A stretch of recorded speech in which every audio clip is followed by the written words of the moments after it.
Students, good afternoon. मेरा नाम विकास शर्मा और आप देख रहे हैं बड़े सर की क्लासेस। और आपको नोट्स वोट्स लिखने की कोई ज़रूरत नहीं, क्योंकि नोट्स आपको डिस्क्रिप्शन में नंबर दिए हुए हैं। आप वहाँ से अगर मुझे व्हाट्सअप मैसेज करोगे तो मैं आपको पीडीएफ भेज दूंगा।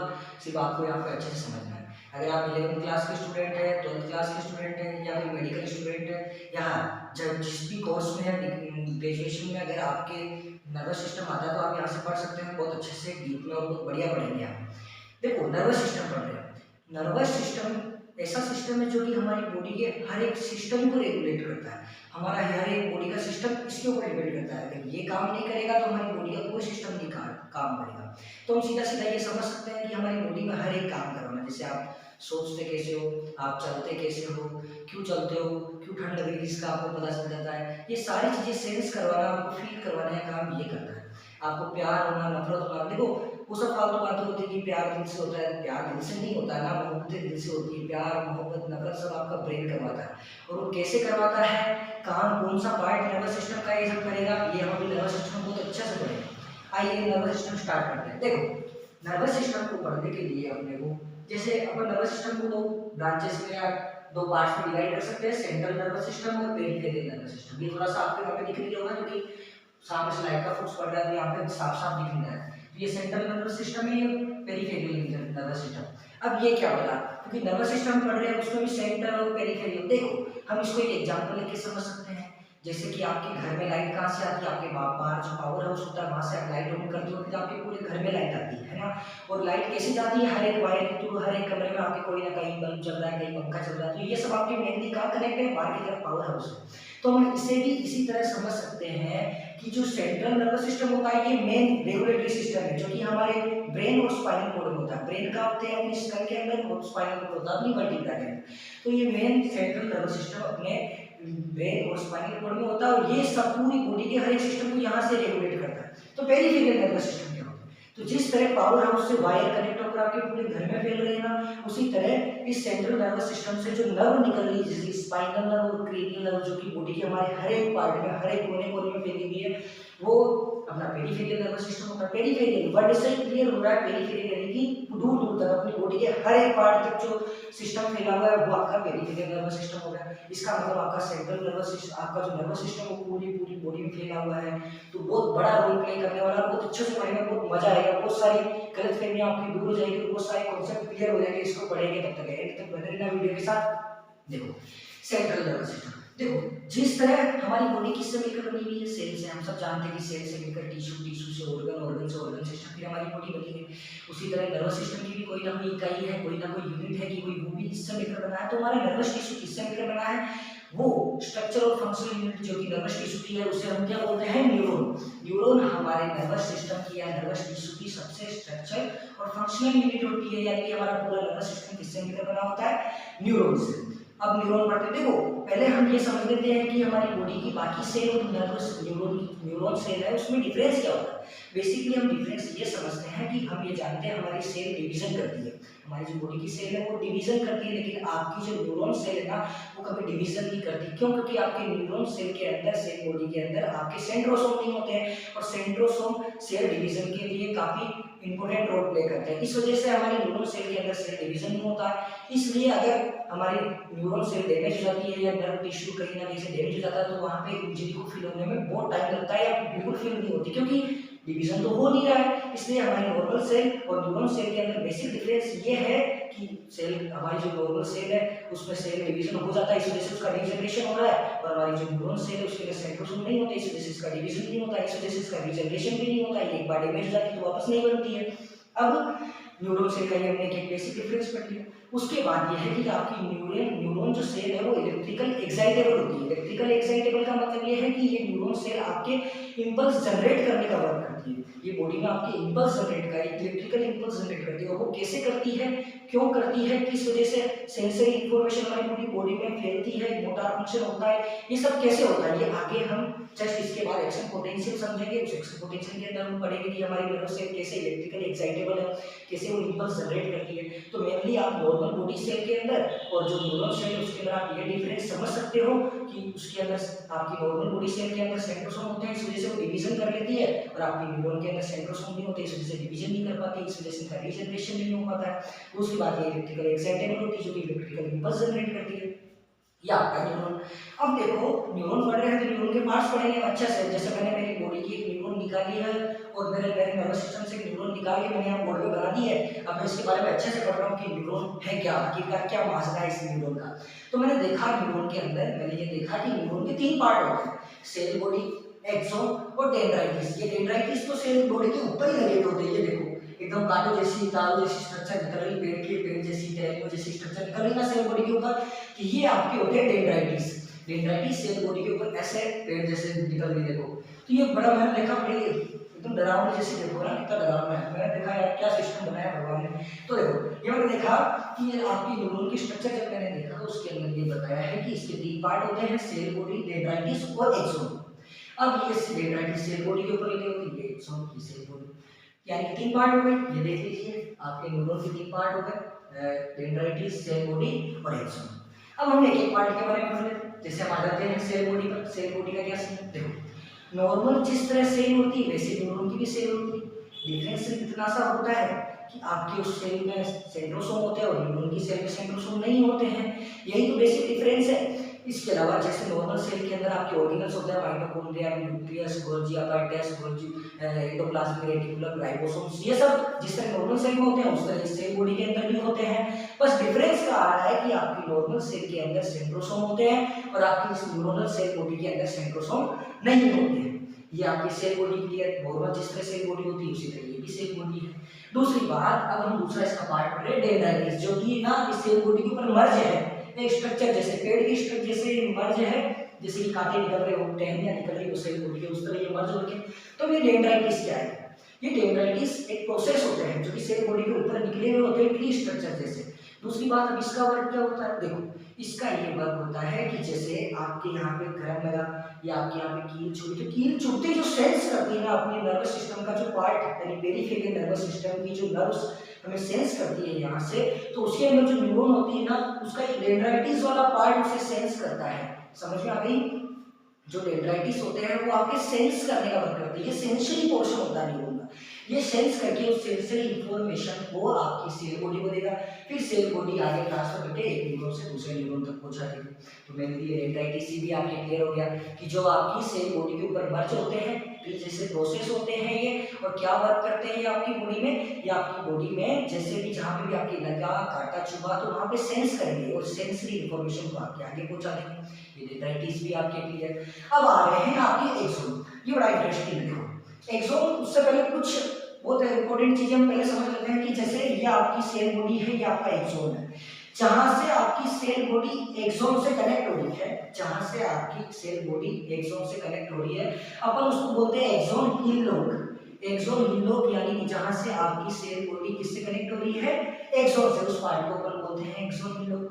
और यहीं पे आपका होता है ट्रिगर जोन। अभी ट्रिगर जोन क्या होता है, देखो हम हमेशा देखते हैं कि बंदूक के बारे में पढ़ेंगे तो बंदूक के ऊपर ट्रिगर लगा होता है, वो इसलिए दबाते हैं कि उसको दबाने के बाद जब आप बटन दबाते हैं तो आपकी बंदूक से गोली निकलती है। उसी तरह ये हमारी सेल का ये बंदूक वाला पोर्शन है, ये है ट्रिगर जोन, जहां से आपके इंपल्स जनरेट होते हैं।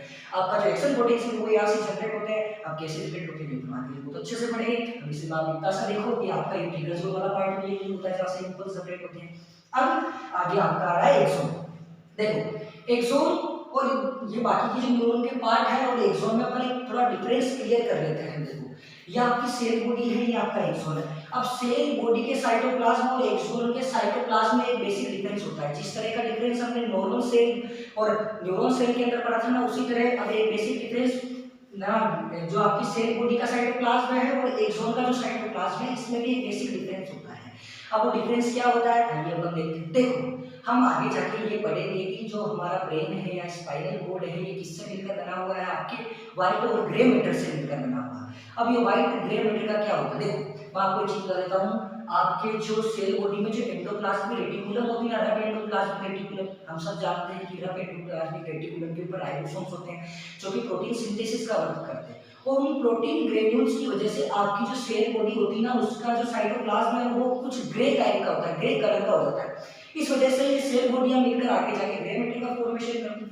लेकिन अब इन दोनों में डिफरेंस ये है कि इसमें एंडोप्लाज्मिक रेटिकुलम होती है और जो एक्सोन का जो साइटोप्लाज्म है ना उसमें आपकी एंडोप्लाज्मिक रेटिकुलम नहीं होती है, और नहीं होती है इस वजह से यहाँ प्रोटीन का सिंथेसिस नहीं होता है, और प्रोटीन का सिंथेसिस नहीं होता है इस वजह से प्रोटीन ग्रेन्यूल की एब्सेंस की वजह से यहाँ पे ग्रे मैटर का फॉर्मेशन नहीं होता, इसलिए आपका एक्सोन कभी भी ग्रे मैटर के फॉर्मेशन में कोई कंट्रीब्यूट नहीं करता है। मेनली हमने डिफरेंस समझा है कि आपके सेल बॉडी के अंदर एंडोप्लाज्मिक रेटिकुलम होती है, रफ एंडोप्लाज्मिक रेटिकुलम, लेकिन आपके एक्सोन में नहीं होती है। लेकिन एक चीज और अच्छे से ध्यान रखना कि आपकी रफ एंडोप्लाज्मिक रेटिकुलम के लिए भी एक पर्टिकुलर वर्ड आपके नर्वस सिस्टम में यूज हुआ है जिसको अपन बोलते हैं नीजल बॉडी, कि आपके न्यूरोनल सेल बॉडी के अंदर रफ एंडोप्लाज्मिक रेटिकुलम को क्या बोलते हैं? Nasal body. क्या बोलते हैं? Nasal body. जो नीजल बॉडी सेल बॉडी में प्रेजेंट होती है लेकिन आपके एक्सोन के प्लाज्मा में या साइटोप्लाज्म में ये एब्सेंट होती है। ये मेनली हमने डिफरेंस पढ़ा।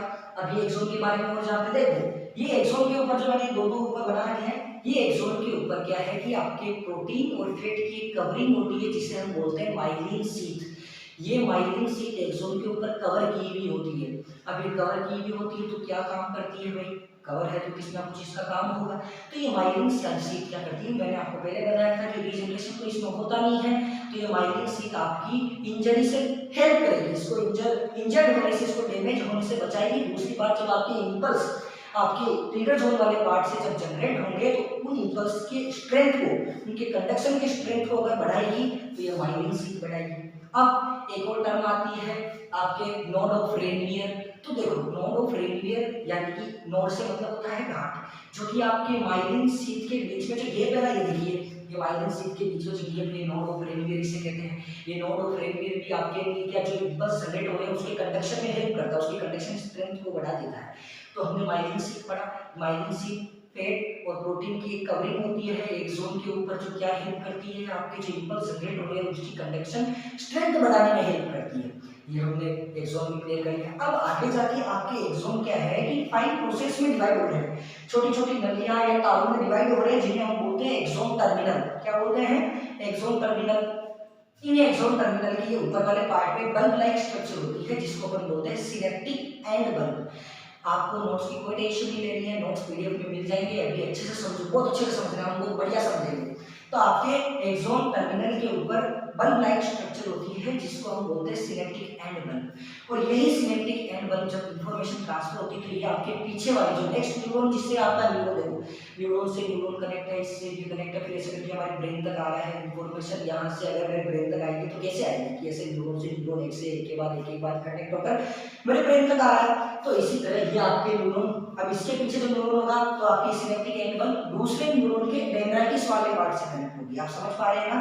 ये फर्स्ट न्यूरॉन का सिनेप्टिक एंड बल्ब वाला पार्ट है, दूसरे न्यूरॉन का डेंड्राइटिस वाला, तो ऐसे आगे पीछे से कनेक्ट हो जाएगी और इंफॉर्मेशन को अपने ब्रेन तक पहुंचा देगी। अब जहां से दो आपकी न्यूरॉन कनेक्ट होती है, जहां पे जिस पॉइंट पे दो न्यूरॉन आपकी कनेक्ट होती है, कौन सा पॉइंट? एक आगे वाले न्यूरॉन का सिनेप्टिक एंड बल्ब वाला पॉइंट और पीछे वाले न्यूरॉन का डेंड्राइटिस वाला पॉइंट। ये दोनों जहां कनेक्ट हो रहे हैं उस पॉइंट को अपन सिनेप्स बोलते हैं, जहां से आपकी इंफॉर्मेशन का ट्रांसफर होता है, हम उसे क्या बोलते हैं? सिनेप्स। और ये सिनेप्टिक एंड बल्ब आपके बहुत ज्यादा हेल्प करेगी जब हम पढ़ेंगे कि आपके दो तरह के सिनेप्स होते हैं, केमिकल सिनेप्स और इलेक्ट्रिकल सिनेप्स। ये सिनेप्टिक एंड बल्ब के अंदर सिनेप्टिक वेसल्स होती है जहां पे न्यूरोट्रांसमीटर होते हैं, और ये न्यूरोट्रांसमीटर जब केमिकल सिनेप्स हम पढ़ेंगे ना तो आपके यहाँ से इंपल्स जनरेट होंगे, ये इलेक्ट्रिकल फॉर्म में जनरेट होंगे, लेकिन जब ये ट्रांसफर होंगे ना तब इन्हें केमिकल फॉर्म में बदलना पड़ेगा। तो उन केमिकल फॉर्म में बदलने में आपकी सिनेप्टिक एंड बल्ब में जो सिनेप्टिक वेसल्स होती है उसके अंदर जो न्यूरोट्रांसमीटर होते हैं वो हेल्प करते हैं। ये आगे हम बहुत अच्छे से पढ़ेंगे। फिलहाल आप इतना समझो कि हमने न्यूरॉन, या आपका न्यूरॉन क्लियर है, आप इसका डायग्राम अच्छे से देख पा रहे हो। हमने देखा था कि न्यूरॉन के 3 पार्ट होते हैं, सेल बॉडी, डेंड्राइटिस और एक्सोन। जो डेंड्राइटिस होते हैं वो सेल बॉडी के ऊपर मर्ज होते हैं, ट्री लाइक प्रोसेस होते हैं, और सेल बॉडी जो कि नॉर्मली सेल की जैसी होती है, पर डिफरेंस इतना सा होता है कि उसके अंदर आपके सेंट्रोसोम नहीं होते हैं, इस वजह से डिवीजन नहीं कर पाती, इस वजह से इसका रीजनरेशन नहीं हो पाता है। दूसरी बात, फिर हमने एक्सोन पढ़े हैं, एक्सोन के अंदर माइलिन शीथ हमने पढ़ी, इसमें भी साइटोप्लाज्म के अंदर एंडोप्लाज्मिक रेटिकुलम नहीं होती, इस वजह से ये व्हाइट मैटर का फॉर्मेशन करते हैं। ये आपके न्यूरॉन क्लियर। अभी आपको ये देखना है कि अगर हम न्यूरॉन का क्लासिफाई करें, देखो न्यूरॉन को क्लासिफाई करें यानी कि न्यूरॉन को बांटे हम, तो किस तरह बांट सकते हैं कि न्यूरॉन कितने टाइप के होते हैं? तो हम इसे 2 बेस पे बांट सकते हैं पहला बेस है आपके स्ट्रक्चर के बेस पे, दूसरा फंक्शन के बेस पे। अगर हम स्ट्रक्चर और फंक्शन दो बेस पे हम न्यूरॉन को बांट रहे हैं, देखो यहाँ देखो ये स्ट्रक्चर के बेस पे और फंक्शन के बेस पे। जब स्ट्रक्चर के बेस पे हम न्यूरॉन को बांटेंगे तो ये तीन टाइप के होते हैं, मल्टीपोलर न्यूरॉन, बाइपोलर न्यूरॉन और यूनिपोलर न्यूरॉन। और ये आपके तीन टाइप के स्ट्रक्चर के बेस पे हमने बांटा, मल्टीपोलर, बाइपोलर, यूनिपोलर। देखो मल्टीपोलर का मतलब क्या होता है, देखो सेल बॉडी के ऊपर बहुत सारे डेंड्राइटिस निकले हुए हैं और एक एक्सोन लिखा हुआ है, मतलब नीचे की तरफ एक एक्सोन है, ऊपर की तरफ बहुत सारे डेंड्राइटिस है, तो उस तरह के न्यूरॉन को हम क्या बोलेंगे, मल्टीपोलर न्यूरॉन, जो कि आपकी नॉर्मली ब्रेन और स्पाइनल कॉर्ड में होता है। दूसरी बात आपका बाइपोलर न्यूरॉन, बाइपोलर न्यूरॉन जिसमें सेल बॉडी से ऊपर की तरफ एक डेंड्राइटिस जुड़ा हुआ है, नीचे की तरफ एक एक्सोन जुड़ा हुआ है, ये होती है आपकी बाइपोलर न्यूरॉन। अब ये कहाँ होती है, जहाँ से आपकी नर्व आपकी रेटिना से कनेक्ट करती है, जैसे ऑप्टिक नर्व आपके रेटिना से कनेक्ट करती है ना, उसी तरह ये आपके रेटिना से जहाँ से कनेक्ट हो रही है वहाँ पे बाइपोलर न्यूरॉन्स ही होते हैं, उस नर्व के अंदर बाइपोलर न्यूरॉन्स ही होते हैं, ये आपके बाइपोलर न्यूरॉन। अब आ रही है आपकी यूनिपोलर न्यूरॉन। यूनिपोलर न्यूरॉन का ये होता है कि इसके अंदर डेंड्राइटिस एक होती है, एक्सोन भी एक होती है, बाइपोलर जैसा सेम होता है, लेकिन बाइपोलर में ये होता है कि आपकी सेल बॉडी के ऊपर एक डेंड्राइटिस है, नीचे की तरफ एक एक्सोन जुड़ा हुआ है। लेकिन आपके यूनिपोलर में ये होता है कि आपकी सेल बॉडी को लेटरल साइड में इस तरफ आपके ऊपर की तरफ एक डेंड्राइटिस है, नीचे की तरफ एक एक्सोन, इस तरह से स्ट्रक्चर होता है। और सूडो यूनिपोलर न्यूरॉन भी इसे कहते हैं। सूडो का मतलब होता है फॉल्स, झूठा, जिसकी कोई स्ट्रक्चर नहीं होती है, ये आपका यूनिपोलर न्यूरॉन हो गया, जिस जो आगे जाके इंटर न्यूरॉन का भी वर्क करता है। अब ये इंटर न्यूरॉन क्या होता है ये हम अभी आगे समझते हैं, जस्ट फंक्शन के बेस पे जब हम न्यूरॉन को क्लासिफाई करेंगे। देखो हमने स्ट्रक्चर के बेस पे क्लासिफाई कर लिया, स्ट्रक्चर के बेस पे आपके न्यूरॉन तीन टाइप के हो गए, मल्टीपोलर, बाइपोलर और यूनिपोलर। अब हम कर रहे हैं फंक्शन के बेस पे क्लासिफाई। तो फंक्शन के बेस पे देखो अभी न्यूरॉन का आपके वर्क क्या हो सकता है, देखो आपने किसी गर्म चीज के हाथ लगाया तो आपने सेंस कर लिया, सेंस किया तो वो काम आपका सेंसरी न्यूरॉन ले जाकर कर रहा है, आपके ब्रेन को कौन बता रहा है, आपके सेंसरी न्यूरॉन, ये आपका सेंसरी न्यूरॉन। अब जब आपने उसे हटाया है तो ये काम आपका मोटार न्यूरॉन कर रहा है, क्योंकि आपके ब्रेन ने किसको सिग्नल दिए हैं, आपके मोटार न्यूरॉन्स को या मोटार ट्रैक नर्व को, जो कि आपके वहां से हाथ को हटा लेगी। तो अपन क्यों डायरेक्ट समझे, तो यही है इसका मतलब कि न्यूरॉन अगर फंक्शन के बेस पे क्लासिफाई करें तो दो टाइप के होते हैं, सेंसरी और मोटार, और एक और होता है, तीन टाइप के क्लासिफाई होते हैं। पहले तो आप ये समझो सेंसरी और मोटार। सेंसरी यानी जो सेंस करने का वर्क करते हैं, मोटार यानी जो आपस रिएक्शन दिखाने का वर्क करते हैं, ये आपके मोटार न्यूरॉन। अब आना है इंटर न्यूरॉन। देखो आप आगे जाके स्पाइनल कॉर्ड में पढ़ोगे, ग्रे मैटर और व्हाइट मैटर के बीच में सेंसरी और मोटार न्यूरॉन को बीच में कनेक्ट करने वाला जो न्यूरॉन होता है उसे अपन बोलते हैं इंटर न्यूरॉन। तो ये आपके फंक्शन के बेस पे भी तीन टाइप के पढ़ लिए अपन ने, और स्ट्रक्चर के बेस पे भी तीन टाइप के न्यूरॉन अपन ने पढ़ लिए हैं, ये क्लियर आपके। अब हम कुछ इंपोर्टेंट वर्ड जो कि आपके पूरी नर्वस सिस्टम के अंदर आएंगे, जैसे कि nerve, sensory track, motor track, nucleus, ganglion, तो इन सबको समझ लेते हैं कि ये वर्ड क्या है आखिरकार। अगर हम वर्ड को क्लियर कर लेंगे तो आपके सब समझ में आ जाएगा। चलो ये हमारे नर्व। अब नर्व क्या होता है, देखो आपके एक्सोन का ग्रुप, यानी कि आपके जब सेल जो न्यूरॉन है उसमें एक्सोन मिलकर जब एक ग्रुप बना लेते हैं, एक्सोन मिलकर कनेक्टिव टिश्यू के साथ एक ना वेसल जैसी स्ट्रक्चर बना लेते हैं, पाइप जैसी स्ट्रक्चर बना लेते हैं, उसको नर्व बोलते हैं। लेकिन अगर वो पीएनएस के अंदर हो तो हम इसे नर्व बोलते हैं, यानी पेरिफेरल नर्वस सिस्टम के अंदर जो आपके एक्सोन का ग्रुप कनेक्टिव टिश्यू के साथ मिल करके नर्व पाइप लाइक स्ट्रक्चर बना रहा है उसे हम नर्व बोलते हैं। और आपके जो एक्सोन का ग्रुप, वही एक्सोन का ग्रुप अगर आपके सीएनएस में हो, अगर वही एक्सोन का ग्रुप आपके सीएनएस में अगर पाइप जैसी स्ट्रक्चर बना रहा है तो उसे ट्रैक बोलेंगे, सेंसरी ट्रैक, मोटार ट्रैक। तो ये आप अंदर समझ गए कि ट्रैक और नर्व क्या होता है, दोनों है एक ही चीज, लेकिन डिफरेंस इतना सा है कि सीएनएस के अंदर होगा तो हम उसे ट्रैक बोलेंगे और पीएनएस के अंदर होगा तो हम उसे नर्व बोलेंगे। यानी कि एक्सोन का ग्रुप अगर सीएनएस के अंदर है तो हम उसे ट्रैक बोलेंगे और अगर पीएनएस के अंदर है तो हम उसे नर्व बोलेंगे। अब आइए ये सेल बॉडी, देखो ये सेल बॉडी जो ग्रुप बना लेगी, सेल बॉडी का ग्रुप अगर अपन पेरिफेरल नर्वस सिस्टम में देखें तो उसको बोलेंगे गैंग्लियन, और सेल बॉडी के ग्रुप को अगर अपन सीएनएस में पढ़ेंगे तो अपन उसे बोलते हैं न्यूक्लियस। समझ में आ गई मेरी बात। सेल बॉडी का ग्रुप सीएनएस के अंदर न्यूक्लियस या न्यूक्लियाई और पीएनएस के अंदर गैंग्लियन। अब ये सीएनएस के अंदर जो न्यूक्लियस होता है, जो सेल बॉडी का ग्रुप होता है, यही आपके क्रेनियल नर्व के ओरिजिन पे डिपेंड। आपके क्रेनियल नर्व का ओरिजिन कहां से होता है, जो आपके सेल बॉडी का जो ग्रुप है जिसे हम न्यूक्लियाई बोल रहे हैं, जो कि सीएनएस में होता है, ये हम आगे जाके अच्छे से पढ़ेंगे कि किस पार्ट से कौन सी नर्व का ओरिजिन हो रहा है। लेकिन आपको ये बता दूं कि इन न्यूक्लियस से ही आपकी क्रेनियल नर्व का ओरिजिन होता है। ये आपका नर्वस टिश्यू कंप्लीट ऑलमोस्ट हमने नर्वस टिश्यू में सब पढ़ लिया है। आपके सीएनएस पेरिफेरल नर्वस सिस्टम हमने 2 टाइप के पढ़ लिए, उसके बाद हमने न्यूरॉन का क्लासिफायर न्यूरॉन को भी पढ़ लिया। न्यूरॉन के 3 पार्ट होते हैं, डेंड्राइटिस, सेल बॉडी, एक्सॉन, ये हमने पढ़ लिया। इसके बाद हमने न्यूरॉन का स्ट्रक्चर और फंक्शन के बेस पे क्लासिफाई भी कर दिया। और हमने ये क्या नर्व क्या होती है, ट्रैक क्या होता है, गैंग्लियन क्या होता है और न्यूक्लियस क्या होता है, ये भी हमने अच्छे से पढ़ लिया है। अब इसके साथ आपके नर्व सिस्टम में या नर्वस टिश्यू के अंदर एक चीज एक और आती है जो कि आपके न्यूरॉन की साथ में हेल्प करती है, आपके कोई भी जैसे इंपल्स जनरेट करवाने में है या कुछ भी हेल्प करने में, प्रोटेक्शन में हेल्प करने में, जो कि नर्वस टिश्यू की प्रोटेक्शन में हेल्प करते हैं। एक और स्ट्रक्चर आती है जिसे हम बोलते हैं न्यूरोग्लिया।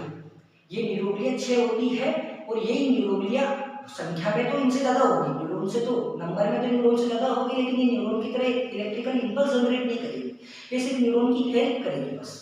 कैसे हेल्प करेगी वो हम बहुत अच्छे से पढ़ लेंगे। तो न्यूरोग्लिया जो कि ये इसका हेल्पर बोल सकते हैं हम, न्यूरॉन का या नर्वस टिश्यू का हेल्पर होता है, जो कि 6 टाइप की होती है और नंबर्स में न्यूरॉन से काफी ज्यादा होती है। ये 6 टाइप की होती है, astrocyte, oligodendrocyte, microglia, ependymal cell, Schwann cell और एक और सैटेलाइट सेल। ये 6 टाइप की होती है। अब इसमें भी सीएनएस और पीएनएस आ जाएगा। सीएनएस के अंदर 4 आ जाएगी, astrocyte, oligodendrocyte, microglia, ependymal cell और पीएनएस में आपके आ जाएगी स्वान सेल और सैटेलाइट सेल। देखो अब हम ये क्या इसको बिठा देते हैं, सेल के बारे में देख लेते हैं। आई होप आपको ये समझ में आया होगा। अब हम न्यूरोग्लिया के बारे में पढ़ते हैं, इसको बिठा देते हैं।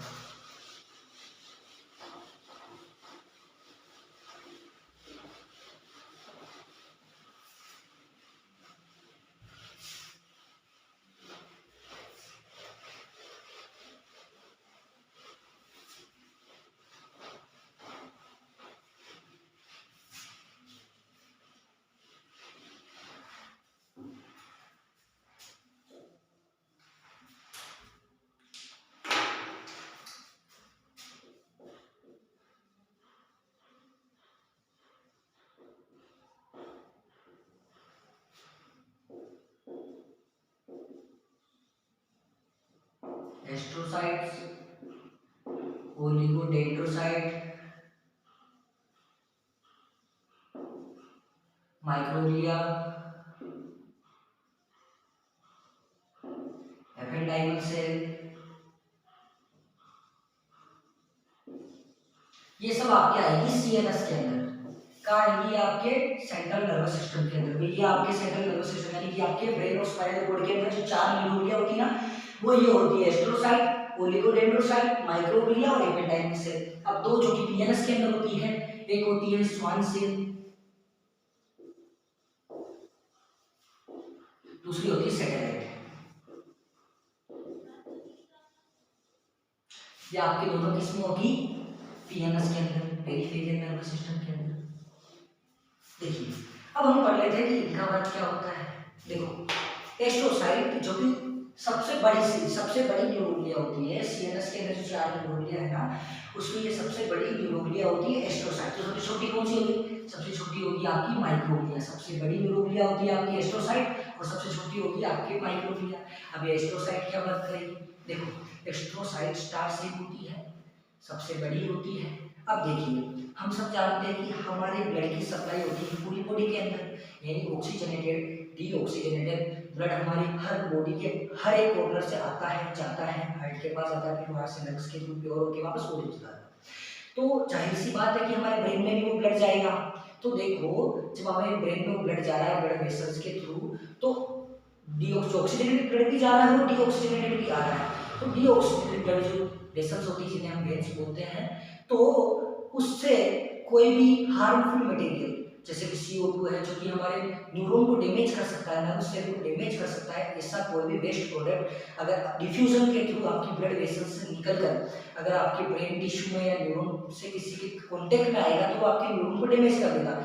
इस चीज से बचाने के लिए आपकी जो एस्ट्रोसाइट होती है ना, वो एस्ट्रोसाइट आपकी ब्रेन के अंदर ब्लड वेसल्स है ना उसके चारों तरफ उसके चारों तरफ एक परमेबिलिटी क्रिएट कर देती है। मतलब जो एस्ट्रोसाइट मैंने बताया था कि स्टार्ट सेल न्यूक्लिया होती है, ये न्यूक्लिया के जो प्रोसेस होते हैं वो आपकी ब्रेन के अंदर जो ब्लड वेसल्स होती है उसके चारों तरफ एक परमेबिलिटी क्रिएट कर देते हैं, जिसकी वजह से कोई भी हार्मफुल या वेस्ट प्रोडक्ट डिफ्यूजन के थ्रू आपकी ब्लड वेसल से आपके ब्रेन के अंदर ना आए और ताकि इंजरी ना हो। तो मेनली आपके एस्ट्रोसाइट का ये फंक्शन होता है कि ये आपकी ब्लड वेसल्स जो कि आपकी ब्रेन के अंदर ब्लड सप्लाई कर रही है, ऑक्सीजनेटेड ब्लड ले जा रही है, डीऑक्सीजनेटेड ला रही है, तो वहां से उनकी ब्लड वेसल से कोई हार्मफुल वेस्ट प्रोडक्ट निकल करके डिफ्यूजन के थ्रू आपके ब्रेन में ना आ जाए, आपके न्यूरॉन को डैमेज ना कर दे। तो उससे बचाने के लिए जो आपकी एस्ट्रोसाइट होती है ना, ये एस्ट्रोसाइट के जो प्रोसेस होते हैं ये आपके उस ब्लड वेसल्स की चारों तरफ एक परमेबिलिटी क्रिएट कर देते हैं, जिससे आपके न्यूरॉन को हार्मफुल वेस्ट प्रोडक्ट से प्रोटेक्शन मिल जाए। ये आपकी एस्ट्रोसाइट की है। दूसरी आ रही है ओलिगोडेंड्रोसाइट। देखो मैंने एक चीज बताई थी कि माइलिन शीट बनी होती है एक्सोन के चारों तरफ, प्रोटीन और फैट की जो कवरिंग होती है ना उसको अपन माइलिन शीट बोलते हैं, जो कि एक्सोन के चारों तरफ होती है। लेकिन उस माइलिन शीट का फॉर्मेशन कौन करता है? ये फॉर्मेशन ओलिगोडेंड्रोसाइट। लेकिन सीएनएस के अंदर, तो सीएनएस के अंदर जो भी एक्सोन्स होते हैं या जो भी न्यूरॉन की जो भी एक्सोन है उसके ऊपर जो माइलिन शीट का फॉर्मेशन करेगी ना वो कौन करेगी? ओलिगोडेंड्रोसाइट। तो पीएनएस के अंदर कौन करेगी? पीएनएस के अंदर स्वान सेल करेगी। ये स्वान सेल पीएनएस के अंदर एक्सोन के अंदर जो एक्सोन की चारों तरफ माइलिन शीट का फॉर्मेशन करेगी और सीएनएस के अंदर ओलिगोडेंड्रोसाइट आपके माइलिन शीट का फॉर्मेशन करेगी एक्सोन के चारों तरफ। या आपके ओलिगोडेंड्रोसाइट भी क्लियर हो गई होगी, स्वान सेल भी क्लियर हो गई। अब आ रही है माइक्रोग्लिया। देखो हम सब जानते हैं कि ना डब्ल्यूबीसी का एक पार्ट होता है, मतलब फेगोसाइट सेल्स होती है, मैक्रोफेज जिसे हम बोलते हैं, वो हमारी बॉडी की हर एक जगह जगह अलग अलग होती है, तो उसका नाम अलग होता है। बाकी होती सेल, जैसे कि लीवर की बात करें तो वहाँ ऊपर सेल्स है, अगर आप नेफ्रॉन पे चाहें तो वहाँ पे पोडोसाइट सेल है, होती सब एक जैसी है, जगह अलग होने की वजह से उसका नाम भी अलग हो जाता है। इसी तरह हमारे ब्रेन के अंदर भी जो सेल होती है ना फेगोसाइटिक सेल, उसे माइक्रोग्लिया बोलते हैं, जो कि फेगोसाइटोसिस का वर्क करती है, जो कि आपके वहाँ पे बैक्टीरिया को डिस्ट्रॉय करने का वर्क करेगी ब्रेन के अंदर। फिर आ रही है एपेंडाइमल सेल। देखो एपेंडाइमल सेल का एक बहुत बड़ा इंपॉर्टेंट रोल है सीएसएफ फॉर्मेशन के अंदर। हम आगे जाके पढ़ेंगे सीएसएफ, जो कि सेरिब्रोस्पाइनल फ्लूइड जिसे हम बोलते हैं, वो सीएसएफ का फॉर्मेशन कौन करेगी? आपकी एपेंडाइमल सेल।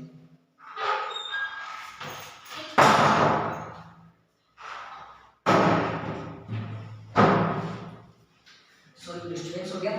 तो हम ये पढ़ रहे थे कि आपकी एस्ट्रोसाइट आपकी परमेबिलिटी क्रिएट करेगी ताकि कोई भी हार्मफुल वेस्ट प्रोडक्ट आपके नहीं क्या ब्रेन को कोई डैमेज ना कर सके। दूसरी होगी ओलिगोडेंड्रोसाइट, जो कि आपके सीएनएस के अंदर एक्सोन के ऊपर माइलिन शीट का फॉर्मेशन करेगी। तीसरी आ रही माइक्रोग्लिया, जो कि फेगोसाइटोसिस का वर्क करेगी। और चौथी आ रही है एपेंडाइमल सेल, जो कि आपके लिए क्या अभी हम ब्रेन के अंदर पढ़ेंगे कि आपके लेटरल वेंट्रिकल होते हैं, आपके लेटरल वेंट्रिकल के साथ आपके नीचे की तरफ दो वेंट्रिकल, राइट थर्ड वेंट्रिकल और फोर्थ वेंट्रिकल होंगे, जिसके अंदर जो ब्लड कैपिलरीज का ग्रुप होता है जिसे हम कोरोइड प्लेक्सस बोलते हैं, यानी ब्लड कैपिलरीज के ग्रुप को कोरोइड प्लेक्सस बोलते हैं। उन ब्लड कैपिलरीज के ग्रुप्स के चारों तरफ ये एपेंडाइमल सेल एक प्रोसेस, एक परमेबिलिटी बना देती है, जिससे डिफ्यूजन के थ्रू वाटर बाहर निकलता है, जिसको बोलते हैं सीएसएफ। तो ये एपेंडाइमल सेल आपका सीएसएफ का फॉर्मेशन करने में हेल्प करेगी।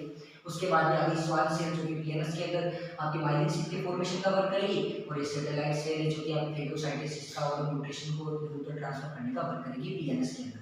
तो ये हमारा नर्वस टिश्यू कंप्लीट है, जिसके अंदर हमने न्यूरोग्लिया पढ़ लिया, न्यूरॉन पढ़ ली, नोट्स की कोई टेंशन नहीं है, वो आप पीडीएफ ले सकते हैं। और अब हम नेक्स्ट क्लास में पढ़ेंगे एक्शन पोटेंशियल की आपकी न्यूरॉन इंपल्स कैसे जनरेट करती है। Thank you.